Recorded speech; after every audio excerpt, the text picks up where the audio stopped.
것이고 저를 모르는 분은 예능공연 온 지 얼마 안 된 분들이어서 제가 누군가 싶을 텐데 잠깐 저를 소개하면 저는 2010년에 여기 대한민국에 처음 왔고 서른 때부터 한 10몇 학년까지 있다가 졸업을 하고 네, 전도사로 지금 대학 5부에 있는 대학교 전도사 이현우라고 하고요. 저는 대학교에서 연합상을 맡고 있습니다. 연합사역 같은 경우는 새가족을 환영하고 또한 새돌 엄마 아빠와 함께 흑을치 제자를 양육하는 그리고 제자학교 때 아마 저를 만나신 분도 계시겠죠. 파노라마 하면서 창조, 타락, 네, 쭈쭈쭈 했을 것 같습니다. 만나서 반갑고요. 이렇게 마치 영혼의 고향과 같은 이 대학 6부 연합부에 오니까 참 마음이 좋고 또 여러분과 함께 이렇게 말씀을 나눌 수 있어서 너무 기쁘고 감사한 시간인 것 같습니다. 우리 시간 같이 말씀 읽고 본격적으로 하나님 말씀을 좀 살펴보도록 하겠습니다. 오늘 함께 우리가 읽을 말씀은 사도행전 3장 1절부터 10절입니다.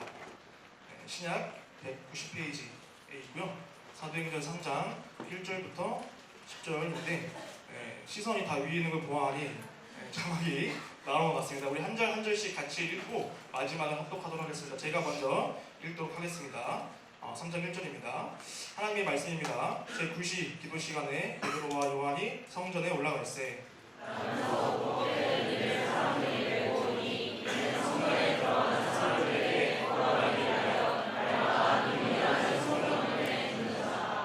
그가 베드로와 요한이 성전에 들어가려 함을 보고 구걸하거늘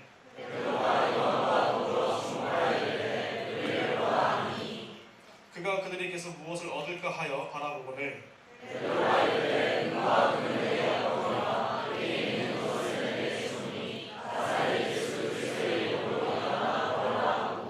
오른손을 잡아 일으키니 발과 발목이 곧 힘을 얻고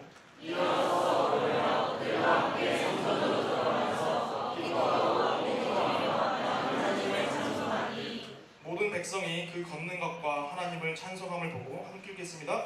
그가 원래 성전 민무에 앉아 구걸하던 사람인 줄 알고 그에게 일어난 일로 인하여 심히 놀랍게 여겼다. 아멘. 우리가 본격적으로 말씀에 좀 들어가기에 앞서 여러분과 함께 한 가지 설정을 하고 들어갔으면 좋겠습니다. 혹시 여러분 영화를 좋아하시나요? 네. 영화 보실 때 혹시 반복적으로 내가 꾸준히 보는 영화가 있으신가요? N회차라고 하죠. 그런 영화가 있으신가요?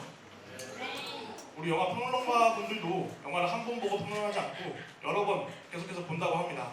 그때에 영화를 볼 때 처음 봤을 때, 두 번째 봤을 때 조금 다르게 혹시 와닿는 경험을 한 적 있으신가요? 주인공이 거의 이렇게 제가 심어놓은 거 아니거든요?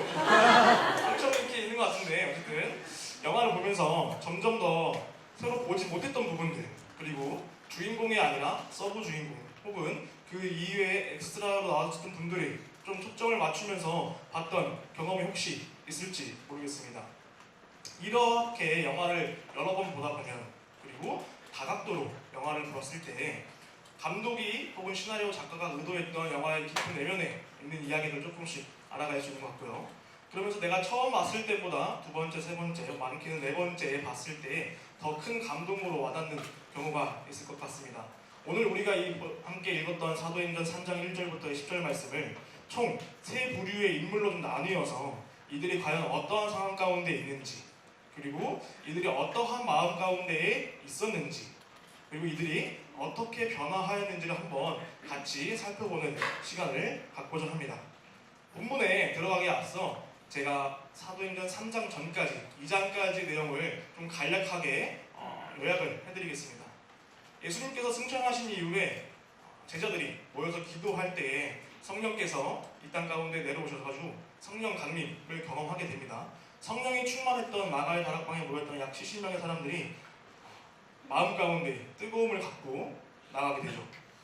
특히 그 중에 베드로와 요한이란 주님의 제자들이 있었는데 이들이 그 성령 충만한 상태에서 말씀을 전하고 사람들로부터 많은 집중을 받게 됩니다. 그리고 나서 지금 우리가 함께 읽은 3장 1절부터 10절의 내용을 마주하게 됩니다. 즉 이들이 성령 충만한 다음에 처음 일으킨 기적과도 같은 사건이라고 할 수 있겠죠. 다음으로 베드로와 요한이라는 인물이 갖고 있는 민족적 특징을 좀 설명을 드리겠습니다. 당시 이들이 유대인이었는데 유대인의 민족은 기도하는 좀 특징이 있습니다. 기도할 때 하루에 3번 정해진 시간 가운데 정해진 곳에서 기도를 하게 됩니다. 시편 57편 11절은 이렇게 기록이 되어 있습니다. 저녁과 아침과 저무에 내가 근심하여 탄식하리니 여호와께서 내 소리를 들으시리로다. 하루에 3번 제3시, 제6시, 제9시에 기도를 하게 되는데 오늘 우리 배경인 제9시는 오늘날 오후 3시에 해당하는 시간이라고 보시면 되겠습니다.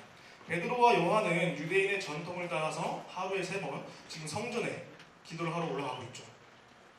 이러한 상황을 염두에 두면서 오늘 등장하는 세 부류의 인물이 과연 이들 중에 누가 가장 믿음이 큰 자인가를 한번 생각해보고 과연 나는 이들 중에 누구를 따라가야 할 것인가, 그리스도인의 모습은 어떠한 모습이 참된 모습인가를 한번 알아가는 시간으로 가면 좋겠습니다. 우리 시간 첫 번째로 살펴보고자 하는 부류는 나면서부터 걷지 못한 자입니다. 나면서부터 걷지 못하는 자는 매일 다른 사람들의 손의 도움을 받아서 어디서 지금 국어를 하고 있죠? 성전 미문입니다. 성전 미문이라는 곳에서 생계를 위해 국어를 하고 있습니다. 그는 일정적인 일을 할 수 없었기에, 일반적이지 않았기에 자신의 생계를 위해, 자신의 필요를 채우기 위해 성전 미문이라는 곳에서 매일 국어를 하고 있었죠. 오늘 읽은 이때뿐만 아니라 다른 날에도 분명 동일한 시간대에 동일한 곳에서 지금 국어를 하고 있다고 합니다. 성전 미문이라는 곳은 성전을 들어가기 위해 반드시 지나가야 하는 곳입니다. 그렇기 때문에 제3시, 제6시, 제9시에 올라갔던 사람들이 그 성전 미문이라는 곳에 앉아서 구걸을 하고 있는 사람들, 특히 베드로와 요한도 시간에 맞춰 따라 기도를 했기 때문에 그 성전 미문에 앉아있던 안진뱅이를 보았을까요? 보지 못했을까요? 보지 못했죠. 그런데 오늘 본문이 봤겠죠. 네, 봤겠죠. 갑자기 정신 돌아왔어요. 봤겠죠. 네. 그런데 지금까지 제3시, 제6시까지는 베드로와 요한이 이 안진뱅이가 구걸하고 있는 모습이 눈에 들어오지 않았어요. 그리고 안진뱅이 입장에서는 지금까지도 동일한 상황 가운데 동일한 시간대에서 동일한 사람들을 바라보면서 구걸을 하고 있습니다. 그런데 이 반복되는 일상을 살던 그에게 특별한 일이 발생을 하게 됩니다. 지금까지 이 안진뱅이에게, 이 구걸한 사람에게 그 누구도 말을 걸어오지 않았습니다. 그런데 베드로와 요한이 이 안진뱅이를 보고 자신들을 볼 것으로 이야기를 합니다. 이 특별한 상황을 접한 그는 베드로와 요한을 보며 어떠한 생각이 들었을까요? 5절에 따르면 그에게서 무엇을 얻을까 하는 마음으로 베드로와 요한을 보았다고 합니다. 여기서 무엇을 얻을까라는 이 표현은 평소보다 더 많은 돈을 주지 않을까라는 의미를 포함을 하고 있습니다. 왜냐하면 안진뱅이가, 특히 구걸하는 자에게 많은 사람들이 무엇을 줬을까요? 돈을 줬겠죠. 또 어떤 이들은 먹을 양식을 줄 수도 있겠죠. 어쨌든 이 안진뱅이는 자신이 받을 수 있는 건 2가지였어요. 돈과 음식. 그렇기 때문에 베드로와 요한이 자신을 보라고 얘기했을 때, 나에게 더 많은 것을 주려나 보다. 내가 오늘 더 많은 돈을, 더 많은 음식을 구할 수 있겠다라는 생각을 했습니다. 그 이유는 2가지가 있습니다. 첫째, 당시의 유대인들 중에는 허영심으로 좀 가득 찬 유대인들이 좀 많이 있었습니다. 이들은 다른 이들로부터 존경심을 받기 원하였고 자신의 선행이 다른 이들에게 보여지기를 원했습니다. 구걸하는 이는 베드로와 요한이 이 허영심이 가득 찬 유대인 중에 한 명이지 않을까? 그래서 나에게 더 많은 것을 주기 위해서, 주는 사람이 누구인지를 받는 사람이 알도록 하기 위해서 나를 고개를 들어서 베드로와 요한을 보라고 하는 것은 아닐까라는 생각. 2번째, 지금 걷지 못하고 있는 이가 구걸하고 있는 장소가 어디라고 했죠? 성전 미문. 성전 미문이 혹시 어디인지 아십니까? 어떻게 지어진지 아십니까? 성전 미문은 영어로 beautiful gate입니다. 아름다운 문입니다. 흔히들 이 성전 미문이라고 하면 작은 문인가? 라고 생각할 수도 있는데 그렇지 않습니다. 아름답게 지어진 문이라고 하고요. 이 문에 대한 애칭, 별칭이 있는데 황금문이라고도 합니다. 이 문은 당시 예루살렘 지역을 통치하던 동봉왕 헤롯 때 건설된 문입니다. 분봉왕은 활동적으로 컴플렉스가 좀 있었습니다. 바로 야곱의 후손이 아니라 에서의 후손이라는 것이죠. 이삭이 에서가 야곱에게 장자의 직분을 팔고 이삭은 야곱에게 장자의 축복을 합니다. 그 이후부터 야곱은 유대인들의 정통 계승이 되었고 에서는 약간 같은 유대인이지만 2인자 같은 계열로 내려오게 됩니다. 그런데 이 분봉왕 헤롯이 에서의 후손이었던 거죠. 그래서 항상 늘 이 분봉왕 헤롯에게는 컴플렉스가 있었습니다. 나는 적통이 아니야. 나는 야곱의 후손이 아니야. 그래서 어떻게 하면 이 유대인들의 마음, 특히 이 야곱의 후손의 계열의 유대인들의 마음을 사로잡을 수 있을까? 유대인들의 가장 중요히 생각하는 건 뭐지? 성전이지. 내가 이 성전을 지어줘야겠다. 이 성전을 지어서 우리 유대인들이 같이 기도할 수 있는 장소를 마련해야지. 성전을 지어주면 많은 사람들이 나를 좋아하겠지 라는 생각이 있었습니다. 그래서 로마로부터 돈을 받아가지고 성전을 짓습니다. 그런데 이 성전을 짓다 보니까 이 성전에 뭔가 좀 허전한 겁니다. 하나님의 성전을 짓는다고 했지만 내가 드러날 수 있는 방법이 뭐가 있을까? 많은 사람들이 이 성전을 보고 와, 이 성전 분봉왕 헤롯이 지었구나 를 알 수 있는 방법이 무엇이 있었을까? 라는 고민을 하던 차에 누구나 이 성전을 들어갈 때에 지나갈 수밖에 없는 문을 만든 자. 근데 그 문을 단순히 대리석이나 우리가 알고 있던 그런 재료가 아니라 황금으로 이 성전의 문을 만들자 라고 해서 이 미문은 아름다운 문이기도 하지만 황금문, 즉 완전히 황금으로 지어진 문이라고 합니다. 그래서 이 안진뱅이는 이 미문 앞에서 구걸을 하고 있었던 거예요. 이 미문을 통해서 성전에 들어가는 모든 유대인들이 어떠한 생각이 들었을까요? 성전에는 아무나 들어갈 수 없거든요. 유대인들만이 들어갈 수 있어요. 이방인들은 성전 밖에 들어가지 못해요. 그런데 이 문을 통과할 수 있는 건 유대인인데 이 문을 통과하면서 유대인들의 마음 가운데는 나는 이 문을 통과할 수 있는 사람이야. 나는 이 문을 통과하면서 내가 이런 사람이야 를 보여줄 수 있는 그 허영심이 있었다는 거죠. 그래서 그 허영심에 기대어서 이 안진뱅이는 성전 미문 가운데에 지금 구걸을 하고 있는 거죠. 베드로와 요한을 만난 그날로 동일하게 안진뱅이는 거기서 구걸을 하고 있었습니다. 그리고 베드로와 요한이 자신을 쳐다보라고 하였을 때 다른 날보다 더 많은 돈을 얻을 수 있을까 하는 마음으로 베드로와 요한을 쳐다보았죠. 그런데 여러분, 오늘날 우리에게 이러한 모습이 있지 않습니까? 그리스도인이라고 말은 하지만 정작 성전에 들어가서 기도하지 않고 성전 미문에 종교적 허영심에 기대인 채 살아가고 있지는 않습니까? 이번에 인카운터 케이스 수양회 가운데 우리 예당공이 약 200명 정도가 웃지 마세요. 나는 대학 5부 소속이야. 어쩔 수 없어. 약 200명이 되는 예당 지체들이 수양회 다녀왔습니다. 3박 4일 전참하신 분도 계시고 상황적으로 어려워서 무궁참으로 다녀오신 분도 계시겠죠. 정말 많은 예당공이 이 수양회 가운데에 은혜를 마주하였을 텐데 이 3박 4일의 시간 동안 찬양과 말씀과 기도로 하나님께서 호수와 같은 은혜를 부어주셨으리라 믿습니다. 그런데 이 수양회에서의 모습이 원래 내 모습이라고 착각하고 있지는 않습니까? 주일마다 교회에 나온다는 것에 만족하고 있지는 않습니까? 하나님께 나아가기 위해 잠깐 일어서려고 했으나 다시 영적 안진뱅이가 되어 살아가고 있지는 않습니까? 삶에서의 변화는 원치 않고 마음의 위로와 안정을 채우기 위하여서 은혜를 갈망하고 있지는 않습니까?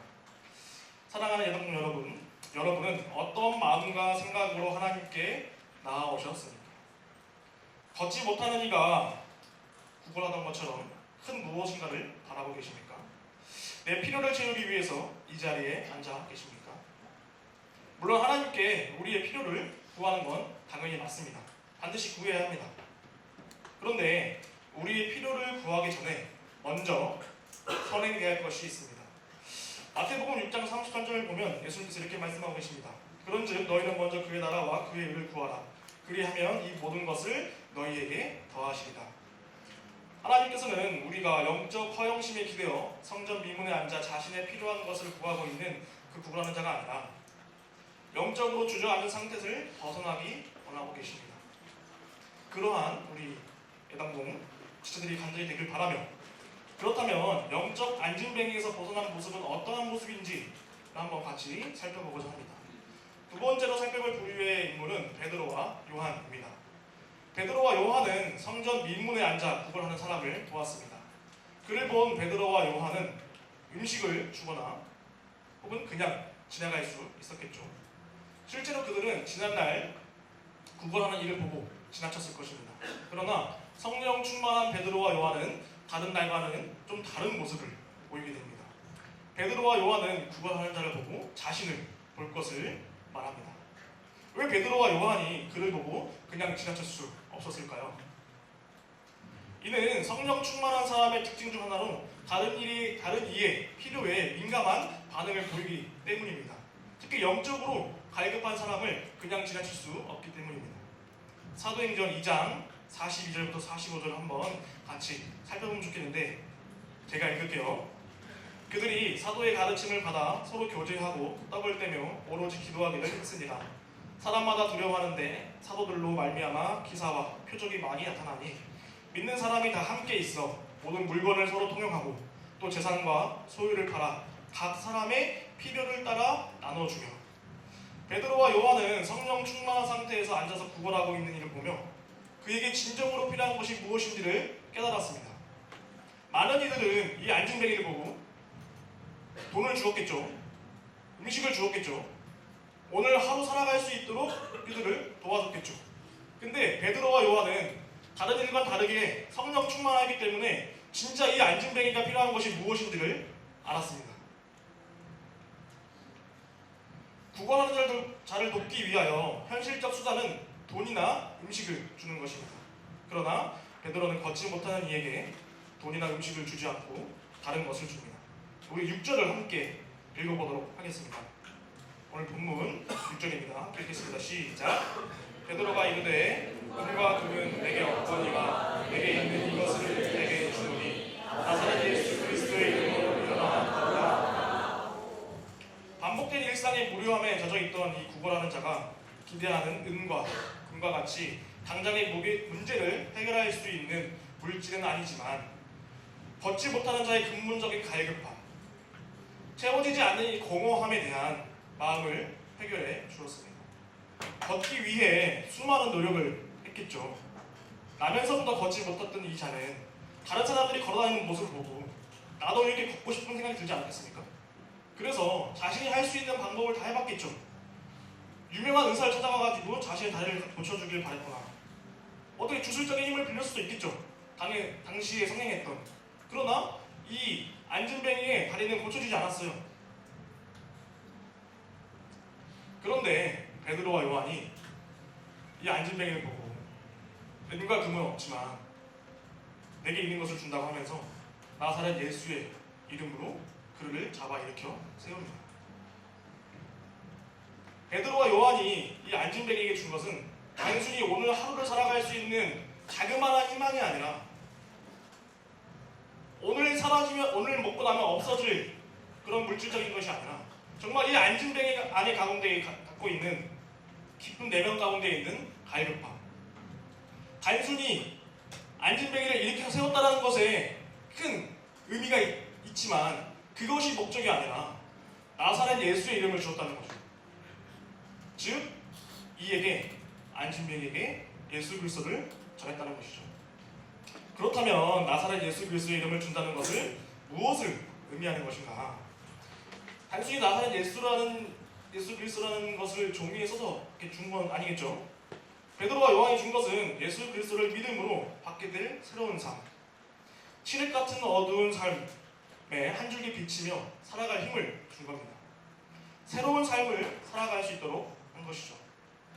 베드로와 요한이 이렇게 할 수 있었던 이유는 무엇일까요? 바로 이들은 성령 충만한 사람들이었기 때문입니다. 이들은 자신들의 특별한 능력을 발휘해서 걷지 못한 자를 일으켜 세운 것이 아닙니다. 예수 그리스도의 이름을 주었고 예수 그리스도의 이름을 받은 자는 은과 금, 혹은 먹을 수 있는 양식보다 훨씬 값진 새로운 삶을 받습니다. 제가 대학 입구에서 여기 앉아있는 여러분과 같이 사도를 거쳤고 또한 제자훈련도 했고 리더를 했고 여기서 간사도 같이 했습니다. 간사로서 약 5년간 대학부에 있으면서 많은 사역의 시간 속에 있었죠. 간사를 한 2년쯤 했을 때 약간 매너리즘 아닌 매너리즘이 왔습니다. 혹은 번아웃이라고 할 수 있을 것 같은데 육체적으로 되게 정신적으로 힘든 시기가 왔었어요. 지하철에 앉아 있었는데 어느 날 이제 사역을 다 마치고 집에 가야 되니까 지하철을 타려고 앉아 있었는데 도저히 일어설 힘이 없는 거예요. 그래가지고 지하철을 한 4대를 보냈어요. 그리고 다섯 번째 지하철에 왔을 때 그걸 타고 겨우 집에 가서 쓰러져 잠이 들었습니다. 그러다 보니 제 마음 가운데 그냥 공허함이 생겼어요. 내가 이렇게 사역하는 것이 맞을까? 내가 이렇게 섬김하는 것이 맞을까? 너무 지치고 힘든 가운데 그만해야 되나? 혹은 졸업해야 되나? 이런 생각이 들었습니다. 혹시 우리 중에 그러한 생각을 하신 리더님들 혹은 이렇게 직위 간사님들 계십니까? 네 할 수는 없겠죠. 있다고 하시면 저를 찾아오지 마시고 저희 주천 목사님 해가지고 깊은 대화를 통해 제가 필요하시면 저한테 오셔도 됩니다. 근데 이것을 제가 어떻게 극복했냐? 이렇게 한 6개월의 삶을 살다 보니까 도저히 내가 예배를 왜 드려야 되는 것인가? 내가 정말 그리스도인이 맞는가? 라는 이러한 근본적인 질문이 들었어요. 그러면서 이러한 삶이 내가 지금까지 배워왔고 제자훈련과 리더를 통해서 그 간사 사역을 통해서 깨달았던 그 예수 그리스도의 삶이 아닌데 어떻게 내가 다시 예수 그리스도의 삶을 회복할 수 있지? 라는 고민에 빠졌습니다. 그러면서 성령 충만한 것이 답이겠다. 내 안에 말라버린 예수 그리스도를 향한 마음, 이것은 내 힘으로 할 수 있는 것이 아니라 위로부터 주시는 은혜에 성령께서 내 마음 가운데 움직여 주셔야 내가 이것을 다시 한번 힘을 내서 하나님께 나아갈 수 있겠다 라는 것을 깨닫게 되었습니다. 그러면서 예배에 더 집중을 했던 것 같습니다. 사랑하는 여러분, 여러분들은 어떠한 상황 가운데 계십니까? 여러분들의 마음 가운데에는 베드로와 요한이 주었던 것처럼 예수 그리스도라는 이름을 마음 가운데 품고 계십니까? 혹은 영적 안진뱅이 상태 가운데 머물러 있어서 내 삶에는 예수 그리스도라는 이름이 없고 갖고 있었지만 지금은 무뎌져 버린 상태에 있습니까? 그렇다면 이 예배를 통하여서 이 예당궁 안에서 대학부 집회를 드리며 또한 GBS와 찬양과 기도를 통하여서 여러분들의 마음이 회복되고 성령 충만하여져서 베드로와 요한같이 예수 그리스도의 마음을 여러분 가운데 품고 나아가기를 진정으로 소망합니다. 마지막으로 살펴보고자 하는 등장인물은 기적을 보고 놀라움을 금치 못하는 사람들이 있었다는 것입니다. 이들은 성전 안에 있는 자들이었습니다. 성전에 예배하고 기도하기 위해 미문을 통과해 성전 안에 있던 사람들이죠. 10절 같이 한번 보겠습니다. 3장 10절입니다. 10절에 보시면 심히 놀랍게 여기며 놀란다 라고 기록이 되어 있습니다. 여기서 놀랍게 여기며 놀란다 라는 것은 서로 다른 의미의 논란인데요. 첫 번째 심히 놀랍게 여긴다는 것은 어떻게 이 안진뱅이가 일어났지? 한 번도 걷지 못했던 이가 어떻게 일어났지? 그 말대로 충격. 와, 베드로와 요한 충격이다. 이 놀랍게 여기는 거고, 그 뒤에 여기 나오는 여기며 놀란다 라는 것은 이들 마음 가운데에 진정으로 하나님이 어떠한 분이시구나를 알고 싶어하는 마음이 생겼다. 즉 감동되었다는 이 말이 포함이 되어 있습니다. 그래서 지금 이 성전 안에 이 미문을 통과해 지나갔던 성전 안에 있던 사람들, 이 유대인들, 이들의 마음 가운데 베드로와 요한이 안진뱅이를 일으킨 사건을 보고, 특히 예수 그리스도의 이름을 준 사건을 보고 이들 마음 가운데에도 저 베드로와 요한이 말하는 그 예수 그리스도 누군지 궁금하다. 이들이 보인 모습에 특별한 것이 있다. 뭔가 있다. 이것을 마음 가운데에 놀랍게 여기며 나아갔다는 것입니다. 이들의 모습은 지극히 일반적이고 상식적입니다. 우리 주위에서도 흔히 볼 수 있는 반응이죠. 우리는 종종 구원의 감격을 누리고 있는 지체들을 마주하게 됩니다. 특히 특히 이번 수양회 때 처음으로 인격적으로 하나님을 만나신 분도 계실 테고, 그것을 옆에서 지켜보면서 나는 언제 하나님이 만나주시는가 라는 생각을 하신 분도 있을지도 모르겠습니다. 이러한 모습을 보며 그들의 삶을 동경하기도 하고 신기하기도 하죠. 분명 세상과 구별됨 없이 살아갔던 동생 혹은 친구 혹은 언니, 오빠, 형, 누나가 예수 그리스도를 만나 변화된 삶을 조금씩 살아가는 모습을 마주하게 될 때가 있을 것입니다. 그때 여러분들의 반응은 어떠하십니까? 단지 그 모습을 보고 와, 하나님이 이 사람을 만나주셨네, 부럽다에 멈추고 계십니까?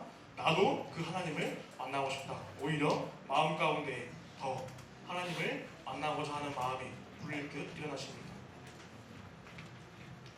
사랑하는 여러분, 오늘 말씀을 통해 여러분이 생각하기에 나는 어떠한 등장 인물이, 어떠한 부류의 사람들이 가장 믿음이 큰 자인 것 같은가 혹시 한번 떠올려 보시겠습니까? 성령 충만함을 받아 걷지 못한 자를 일으킨 베드로와 요한, 혹은 성전 민문에 앉아 구걸하면서 종교적 허영심에 기대었지만 베드로와 요한이 내민 손을 잡고 발에 힘을 줬던 그 안진뱅이, 혹은 성전 안에서 이 사건을 바라보고 놀랍게 여기며 그 마음 가운데 감동을 받은 사람들, 이들 중에 누가 과연 믿음이 가장 큰 자일까요? 사실 오늘 말씀의 핵심은 누가 믿음이 큰 자인지 구분하는 것은 중요하지 않습니다. 누가 예수의 이름을 가지고 있는가, 이것이 중요한 것이죠. 오늘 말씀은 예수의 이름에 어떠한 능력이 있는지를 보여주고 있는 말씀입니다. 오늘 본문에 등장하는 이 모든 인물은 유대인으로서 하나님의 선택을 받은 백성이었습니다.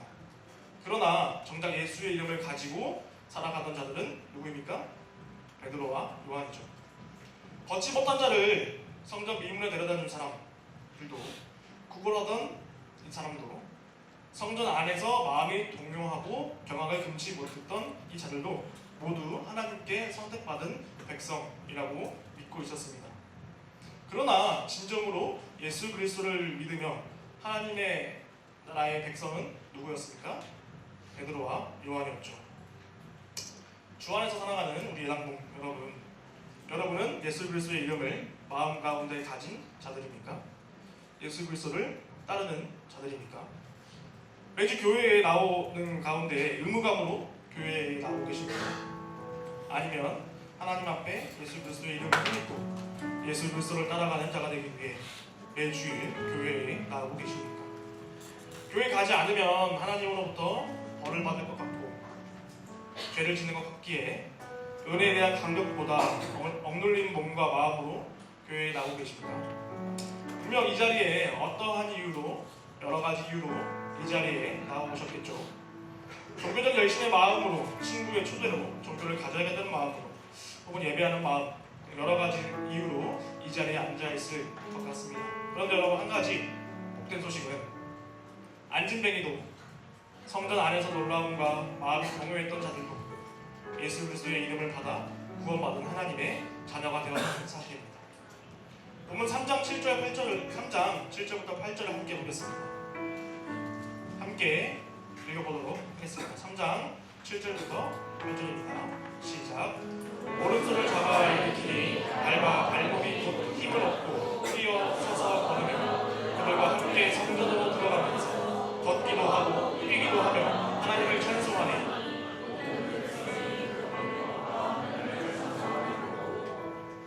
안진뱅이는 베드로와 요한으로부터 예수 그리스도의 이름을 받아 구원을 받고 걷고 뛰며 하나님을 찬송하였습니다. 이후 성전 안에 있던 자들은 베드로와 요한을 붙잡고 자신들에게 말씀을 가르쳐 줄 것을 구하고 나아갑니다.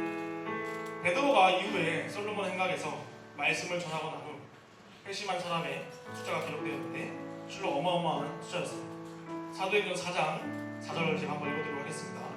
말씀을 들은 사람 중에 믿는 자가 많으니 남자의 수가 약 5천이나 되었더라. 남자의 수만 5천인 겁니다. 사랑하는 예당국 여러분은 어떤 부류의 사람입니까? 여러분은 예수의 이름을 품고 있습니까? 혹은 예수의 이름과 상관없는, 관계없는 삶을 살아가고 있습니까? 혹 성전 미문에 앉아 있는 안진뱅이처럼 영적 안진뱅이가 되어 하루를 살아가기 위해 급한 삶을 살아가고 있습니다. 예수님의 마음을 닮아가고자 노력하는 여러분, 때론 영적으로 주저앉을 수 있습니다. 때론 다른 사람의 믿음을 보고 부러워할 수 있습니다.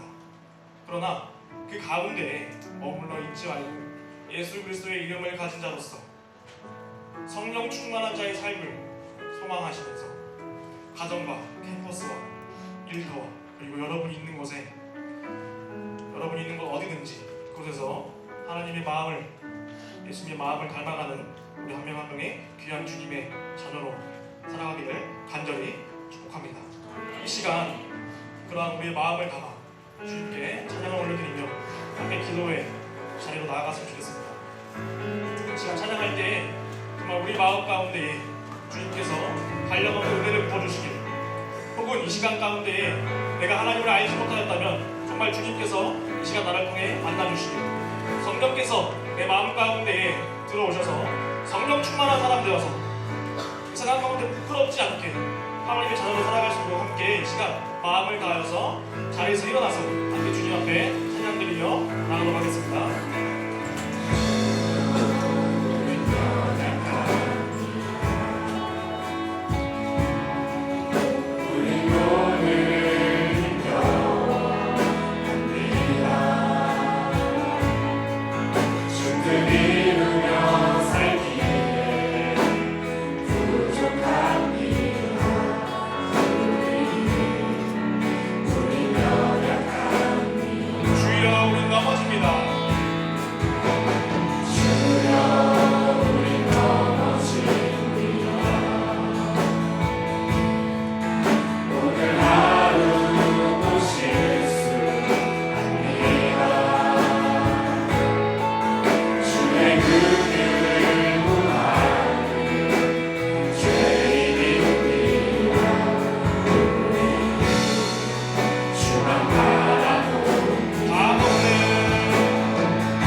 시간 가운데 주님을 알지 못하는 이가 있다면 주여 이 시간 주님 앞에 간절히 구하오니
말씀을 통해서 주여 성령 충만한 삶, 예수 그리스도를 마음 가운데 품고 있는 삶이 무엇인지 살펴보았습니다.